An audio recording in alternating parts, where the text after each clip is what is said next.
दल बदले हैं, दलों के समर्थन बदले हैं, लेकिन जनता का विवेक वही है और जनता के सामने जो समस्याएं थी वो झुकी तो हैं कि चुनाव मुजफ्फरनगर में आप समझिए सच्चाई और अच्छाई का चुनाव अहंकार के खिलाफ था और इस बार यहाँ अहंकार हारेगा और सच्चाई और अच्छाई जीतेगी। तो आपको क्या लग रहा है कि कैसे आप लोग जीत रहे हैं और कितने वोटों से? देखिए, लगभग जो अभी मैंने आंकड़ा देखा है, लगभग 1 लाख के आसपास वोट कम पड़ा है पिछली बार से। नमस्कार, स्वागत है आपका न्यूज 80 पर। मैं हूं आपके साथ राहुल राणा।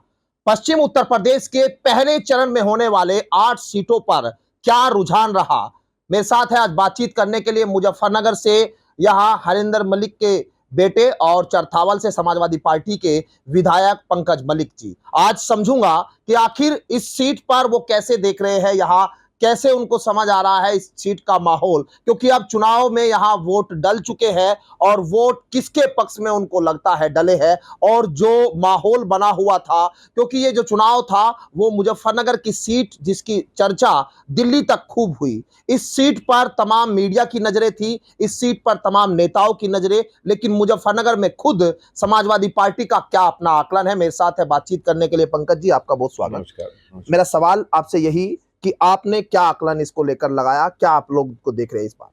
देखिए, 2024 का चुनाव उसी तर्ज पे है जिस तरह से 2022 का चुनाव हुआ था। 2022 के चुनाव में मुजफ्फरनगर की जनता ने भारतीय जनता पार्टी के खिलाफ, खासतौर से डॉक्टर संजीव बालियान जी के खिलाफ अपना मत दिया था और उस समय 5 में से 6 में से 4 एमएलए हमारे थे। उसके बाद उपचुनाव हुआ, उसी तर्ज पे वो उसी विरोध के चलते खतौली में संजीव बालियान जी के विरोध के चलते 5 हमारे विधायक हो गए थे, वहां चुनाव जीत गए थे मदन भैया जी।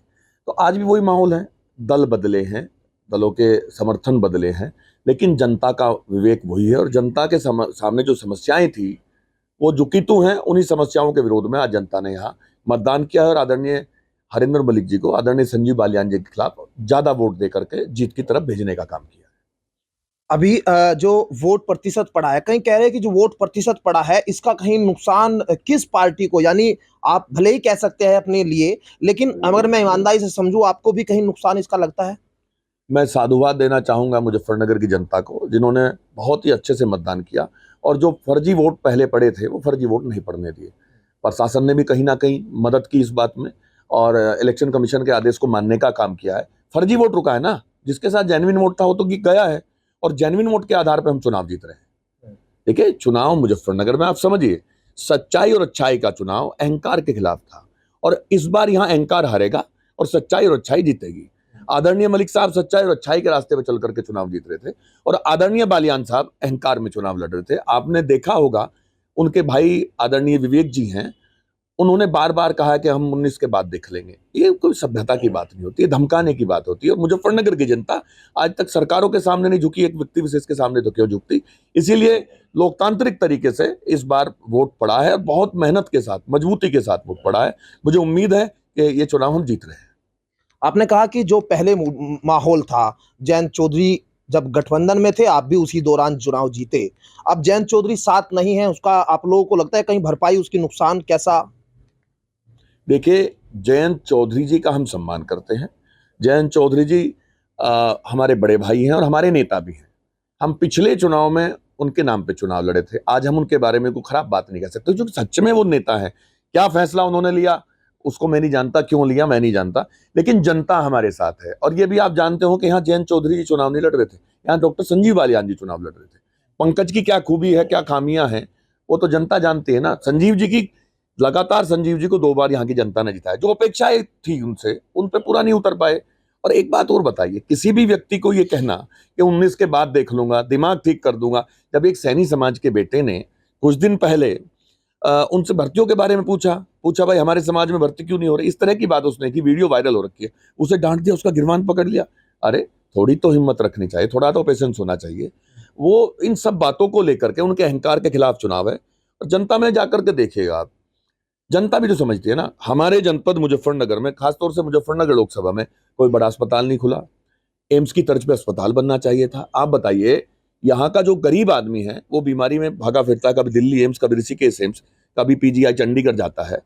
कोई सुविधा कराई उन्होंने? 10 साल में 7.5 साल मिनिस्टर रहे हैं केंद्र के, अगर हम लोग मंत्री बने तो हम 100% स्वास्थ्य के क्षेत्र में काम करेंगे और मजबूती से काम करेंगे। दिखाई देगा कि हाँ, आम आदमी का, गरीब का भला हुआ है। मैं उनसे पूछना चाहता हूं, नौजवानों के लिए उन्होंने क्या किया? नौजवान की शिक्षा के लिए उन्होंने क्या किया? रोजगार के अवसर दे नहीं पाए वो। यहाँ इतनी रोड बनी है, वो कहते हैं, रोड का तारीफ करते हैं अपने आप के, मैंने बनाई है, वो ये कहते हैं। जबकि मैं जानता हूं गडकरी जी ने तो पूरे देश में किया है जो किया है, और उसमें भी आम आदमी का कहीं ना कहीं नुकसान है, हर जगह टैक्स देना पड़ता है।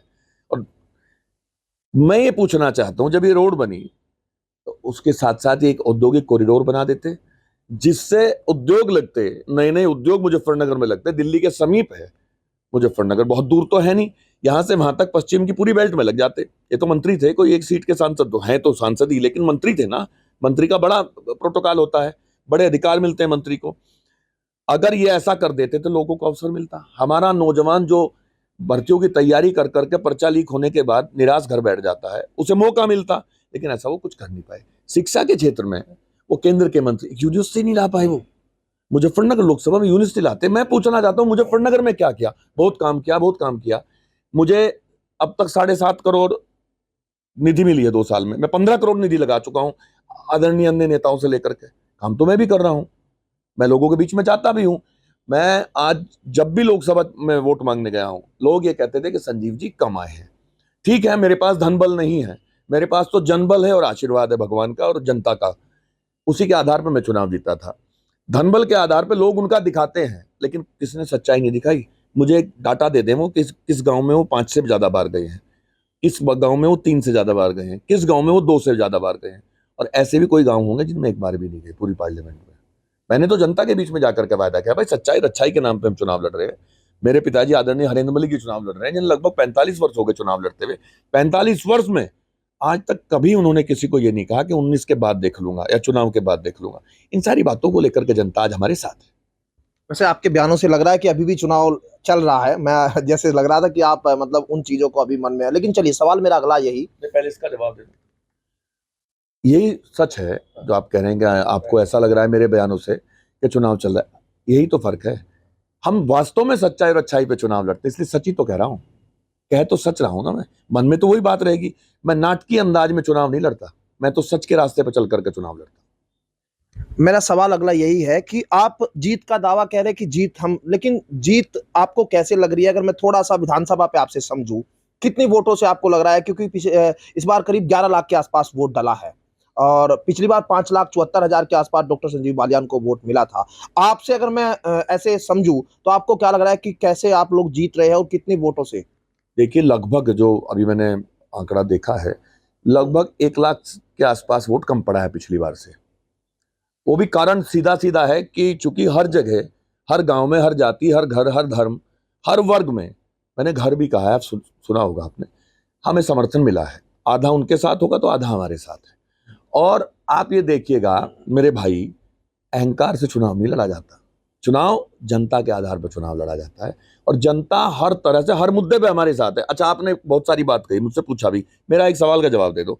जनता को जब रोजगार की जरूरत थी, तब रोजगार तो मिल नहीं पाया नौजवान भाइयों को। जब मुजफ्फरनगर के लोग भावनात्मक हैं और मुजफ्फरनगर में आंदोलन होते रहते हैं। मैं आपके माध्यम से पूछना चाहता हूं, आदरणीय जयंत चौधरी जी ने भी उस आंदोलन का समर्थन किया था। 3 काले कानून के खिलाफ लगातार लंबे समय आंदोलन चला दिल्ली में, 750 किसान शहीद हुए। मुजफ्फरनगर किसान की, मजदूर की धरती है, आंदोलन की धरती है। मैं पूछना चाहता हूं, संजीव जी उस समय परेशानी नहीं हुए? एक बार उनकी आंखों में पानी नहीं आया? उनके घर नहीं गए? क्यों नहीं गए साहब? मैं जिस दल में हूं, अगर मेरे दल में, दल की सरकार बनती है और नीतियों से किसी को कोई नुकसान होता है, तो मेरे दल में आदरणीय राष्ट्रीय अध्यक्ष जी ने इतना अधिकार हम लोगों को दे रखा है कि अगर कोई गलती होगी, कोई खामी होगी सरकार की नीतियों में, तो हम उनको कह सकते हैं। एक बार भी ये कहने नहीं गए 3 काले कानून बर्बाद कर देंगे लोगों को, बल्कि उल्टा समझाते रहे। इन्होंने पंचायतें की आंदोलन के खिलाफ, हिम्मत देखिए। दूसरा, अगर किसी गांव के लोग मुझसे नाराज हैं तो मैं जाऊंगा उनके बीच में, उनसे रिक्वेस्ट करूंगा, भाई साहब क्या गलती हुई मुझसे? ये पुलिस लेकर के चले गए खेड़ा गांव में जबरदस्ती। तो आप, बड़ा फर्क है जनता इन सब बातों को के मायने है जनता की नजरों में। देखिए, सभी लोग यहाँ स्वाभिमानी लोग हैं, सब लोग सम्मान पसंद लोग हैं, सम्मान चाहते हैं। जो अहंकार में रहेगा उसके खिलाफ तो होगा ही होगा मामला। जी, मेरा सवाल का भी थोड़ा जवाब रह गया अधूरा। मैं आकलन जो समझना चाह रहा था, क्योंकि दर्शक जो आपको सुन रहे होंगे, वो भी ये समझना चाहते होंगे कि आप अपनी जीत, क्योंकि कुछ लोग अभी आंकड़े लगाने लगे, आपने भी लगा लिए होंगे। मैं वो थोड़ा-सा आपसे समझना चाहता हूँ। आंकड़ा जीत-हार का फासला कितना आप देख रहे हैं? आंकड़े ये हैं, किसान आंदोलन में जो किसान के साथ नहीं खड़ा रहा, जनता उसके खिलाफ है। ठीक है मेरे भाई, जो गन्ना भुगतान के समय सिर्फ सरकार की तारीफ करता रहा, जो गन्ने के भाव के समय सिर्फ सरकार की तारीफ करते रहे, जनता उनके खिलाफ है। आज यही आंकड़ा है। 36 बिरादरी, जितनी भी बिरादरियां हैं, 36 बिरादरी का समर्थन हमारे साथ है। हर मुजफ्फरनगर लोकसभा के हर कोने से हम लोगों को वोट आ रही है, चाहे ब्राह्मण समाज हो, चाहे सैनी समाज हो, सैन समाज हो, अगड़ा हो, पिछड़ा हो, कश्यप हो, ठाकुर समाज हो, राजपूत समाज, जाट समाज हो, मुस्लिम में भी अगड़ा पिछड़ा हो, हर जाति, हर धर्म, हर वर्ग के लोग, चाहे वैश्य समाज के लोग हो। बहुत सारे वैश्य समाज के लोग ऐसे जो मेरे साथ खेले हैं, खेल करके बड़े हुए हैं, मेरे परिवार के लोग हैं।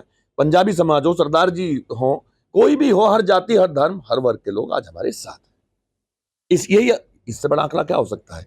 किसी एक वोट से तो आप जीत नहीं सकते।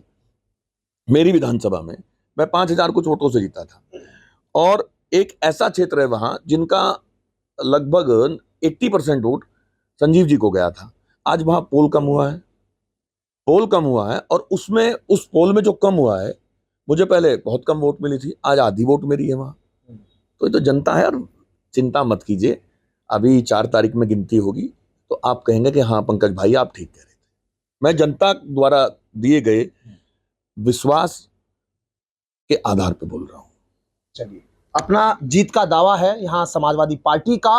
मुजफ्फरनगर की सीट पर 4 जून में जो है जब नतीजे आएंगे, वो जीत किसके पाले में आएगी वो देखना बड़ा दिलचस्प होगा। फिलहाल मेरे साथ इतना ही, मुझे दीजिए इजाजत। नमस्कार।